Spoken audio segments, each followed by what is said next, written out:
नमस्कार विद्यार्थी मित्रांनो, आपले सर्वांच्या आवडत्या वर्षा ज्ञानदीप चॅनलवर मनापासून स्वागत आहे. आज आपण साजरी करणार आहोत एका महान व्यक्तिमत्वाची जयंती, ज्यांनी केवळ स्वतःचं आयुष्य बदललं नाही तर संपूर्ण देशाचा इतिहास बदलून टाकला. आजचा आपला विषय आहे भारताचे संविधानाचे शिल्पकार, समाजसुधारक आणि लाखो लोकांचे प्रेरणास्थान यांची जयंती.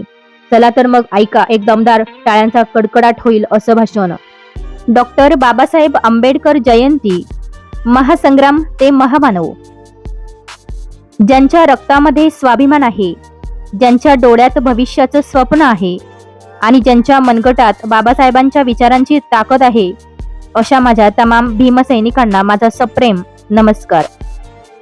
आज आपण इथे जमलो आहोत ते एका अशा व्यक्तीचा उत्सव साजरा करण्यासाठी ज्याने शून्यातून विश्व निर्माण केलं, जो काळोखात जन्मला पण जगासाठी सूर्य झाला.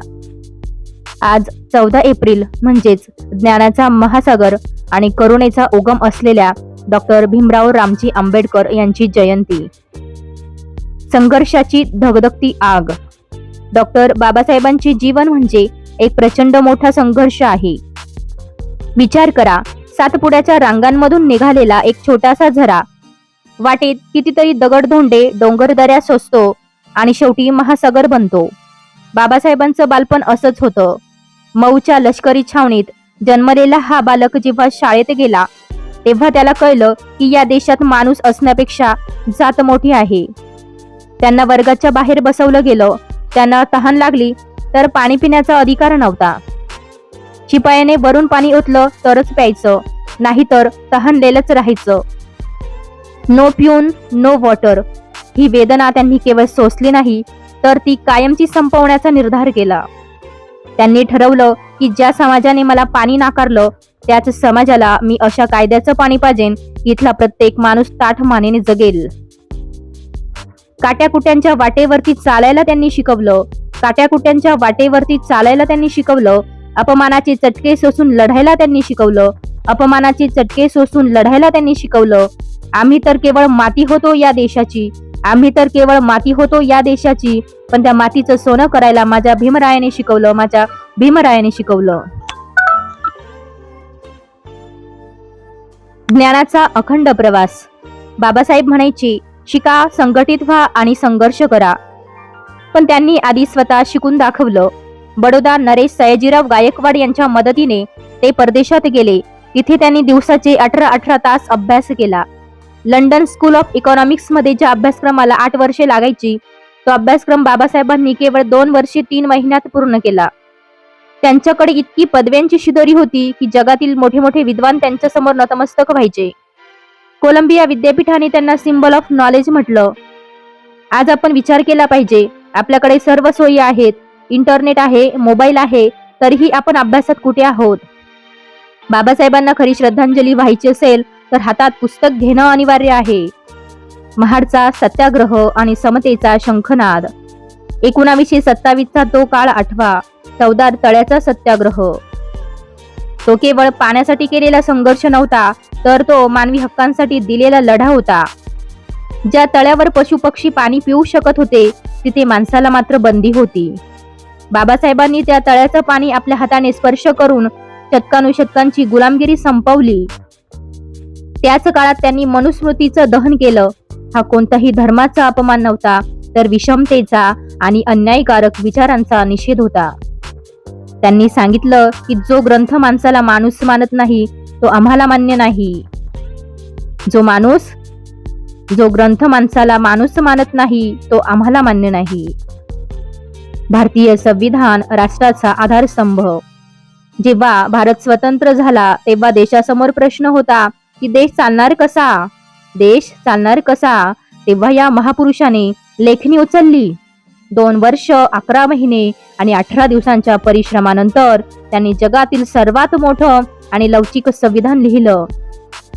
आज आपण जे बोलतोय, जे फिरतोय, महिलांना जे स्वातंत्र्य मिळालं आहे, कामगारांना जे अधिकार मिळाले आहेत, हे सर्व या संविधानाची देण आहे. बाबासाहेबांनी केवळ एका समाजासाठी नाही तर संपूर्ण भारतासाठी काम केलं. रिझर्व्ह बँक ऑफ इंडियाची स्थापना असो, हिराकूड धरण असो व दामोदर व्हॅली प्रोजेक्ट, या देशाच्या पायाभरणीत बाबासाहेबांचेच विचार आहेत. 1956ला नागपूरच्या दीक्षाभूमीवर बाबासाहेबांनी बुद्ध धर्माची दीक्षा घेतली. लाखो अनुयायांना त्यांनी माणूस म्हणून नवी ओळख दिली. त्यांनी सांगितलं की मी असा धर्म निवडला आहे जो स्वातंत्र्य, समता आणि बंधुता शिकवतो. त्यांनी दिलेली 22 प्रतिज्ञा म्हणजे आपल्या आयुष्याची आचारसंहिता आहे. बाबासाहेबांनी तरुणांना कोणता संदेश दिला? आजचा तरुण म्हणतो आमचा नाद करायचा नाही, पण मित्रांनो, नाद कशाचा करायचा? गाडीच्या सायलेन्सरचा की डीजेच्या आवाजाचा? नाही ना. नाद करायचं असेल तर बाबासाहेबांच्या बुद्धीचा करा. नाद करायचं असेल तर त्यांच्या त्या त्यागाचा करा. आज सोशल मीडियावर पोस्ट टाकून जय भीम म्हणणं सोपं आहे, पण कोणाचं दुःख पाहून मदतीला धावून जाणं आणि अन्यायाविरुद्ध उभं राहणं म्हणजे खरा जय भीम. भीमरायांचे विचार ज्यांच्या रक्तात वाहतात, भीमरायांचे विचार ज्यांच्या रक्तात वाहतात, त्याला संकटाची भीती कधीच वाटत नाही. कारण ज्याला वाघानं जन्म दिलाय तो कधीच कुत्र्यासमोर झुकत नाही. बाबासाहेब हे केवळ इतिहासातील पानं नाहीत, तर ते भविष्याची दिशा आहेत. त्यांनी आपल्याला बौद्धिक गुलामगिरीतून मुक्त केलं. आता आपली जबाबदारी आहे की आज आपले घर, आपला समाज, आपला देश आपण प्रगत बनवायला हवा. त्यांना महिलांच्या अधिकारांचे कैवारी असे म्हणतात. मित्रहो, डॉक्टर बाबासाहेब आंबेडकरांचे उपकार केवळ एका वर्गावर नाहीत, तर या देशातील प्रत्येक महिलेवर आहेत. बाबासाहेब म्हणायचे, मी एखाद्या समाजाची प्रगती त्या समाजातील महिलांनी केलेल्या प्रगतीवरून मोजतो. हिंदू कोड बिलाच्या माध्यमातून त्यांनी महिलांना संपत्तीत अधिकार, घटस्फोटाचा अधिकार आणि सन्मानाने जगण्याची संधी मिळवून दिली. आज आपली आई, बहीण, मुलगी शिकते आहे, मोठ्या पदांवर काम करते आहे. याचे सर्व श्रेय बाबासाहेबांना जाते.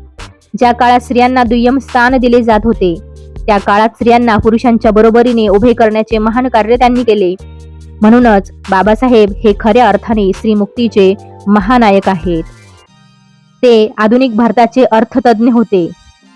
अनेकांना वाटतं की बाबासाहेब फक्त कायद्याचे जाणकार होते, पण ते एका महान अर्थशास्त्रज्ञ सुद्धा होते.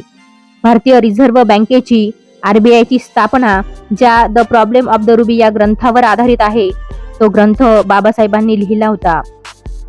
देशातील नद्यांचे पाणी अडवून धरणे बांधणे, वीज निर्मिती करणे आणि शेतीला पाणी पोहोचवणे ही त्यांचीच दूरदृष्टी होती. दामोदर खोरे प्रकल्प असो वा हिराकूड धरण, यामागे बाबासाहेबांचे पाणी व्यवस्थापन आणि आर्थिक नियोजन होते. त्यांनी केवळ माणसांची मने सांधली नाहीत, तर या देशाच्या अर्थव्यवस्थेची आणि विकासाची पायाभरणी सुद्धा केली. ते परिवर्तनाचे मशाल आणि तरुण पिढीचे कर्तव्य होते. आजच्या डिजिटल युगात वावरताना आपल्याला बाबासाहेबांच्या एका वाक्याची प्रकर्षाने आठवण होते. बुद्धीचा विकास हेच मानवी अस्तित्वाचे अंतिम ध्येय असले पाहिजे. आज आम्ही सेल्फी आणि रील्स मध्ये अडकलो आहोत, पण बाबासाहेबांनी रक्ताचं पाणी करून ज्या संधी आपल्याला उपलब्ध करून दिल्या आहेत, त्यांचं सोनं करण्याची जबाबदारी आपली आहे. आपला संघर्ष आता तलवारीने नाही, तर लेखणीने आणि बुद्धीने करायचा आहे. जोपर्यंत या देशातील शेवटच्या माणसाला न्याय मिळत नाही, तोपर्यंत आमचा जय भीमचा नारा केवळ घोषणा राहणार नाही, तर ती एक कृती असली पाहिजे. चला, महामानवाच्या विचारांची मशाल पेटवूया आणि एक समृद्ध भारत घडवूया. जाता जाता एवढंच म्हणेन, ज्यांच्यामुळे ही लेखणी चालते, ज्यांच्यामुळे हा आवाज निघतो आणि ज्यांच्यामुळे ही मान अभिमानाने ताट आहे, अशा माझ्या भीमरायाला त्रिवार अभिवादन करून मी माझे भाषण संपवते. रक्तामध्ये स्वाभिमान आणि मनात भीमराव आहे. म्हणूनच तर साऱ्या जगात आमचा मोठा दरार आहे. जय भीम, जय भारत, जय संविधान. विद्यार्थी मित्रांनो, जर तुम्हाला हे भाषण आवडलं असेल तर व्हिडिओला लाईक करा, शेअर करा आणि आपल्या वर्षा ज्ञानदीप चॅनलला सबस्क्राईब करायला विसरू नका. तुमच्या मते बाबासाहेबांचा सर्वात मोठा विचार कोणता आहे, कमेंटमध्ये नक्की सांगा. अजून अशाच दमदार भाषणांसाठी बेल आयकॉन दाबायला विसरू नका. धन्यवाद.